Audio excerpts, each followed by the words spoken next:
بەڵێ بینە 964 ئەمەی دەیبینن ئاگری شوقەکانی ئیمپار ڕۆیاڵە کە چەند خولەکێک پێش ئێستا ئاگری گرت و ئاگرەکە لە قاتی دەیەم و یازدەم بۆ یاخود لە قاتی لە کۆتا قاتەکانی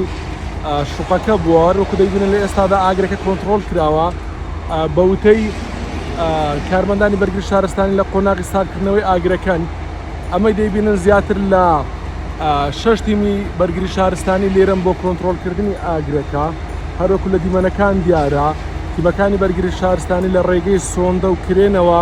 گەیشتون بە سەرچاوی ئاگرەکە و دەیانەوێت ئاگرەکە کۆنتترۆل بکەن لە ئێستادا هەروەکو خۆیان باز دەکەن لە قۆناغی ساردکردنەوەی ئاگرەکەدان و تا ئێستا دیار نییە هۆکاری ئاگرەکە چی بووە و زەرەر و زیانەکانی چییە بەڵام هەروەک باسم کرد کارمەندانی بەرگری شارستانی باسییان لەوە کرد کە هیچ برینداربوونیەک نییە وە زەرەر مادیەکانش لە ئێستادا ناخەم لێبرێ ئاگرەکە لە قاتی دەکا دانێک پێش کۆتایی و کۆتایی شوقەکەیە هەروەکو ئێمە ژمارمان ئەم شوقەیە ینی 11 تابقە 11 نهۆمە ئاگرەکە لە قاتی دەیەم و یان خود لە نهۆمی دەیەم و 11 زیاتر لە 6 تیمی بەرگری شارستانی خەریک کۆنتترۆلکردنی ئاگرەکان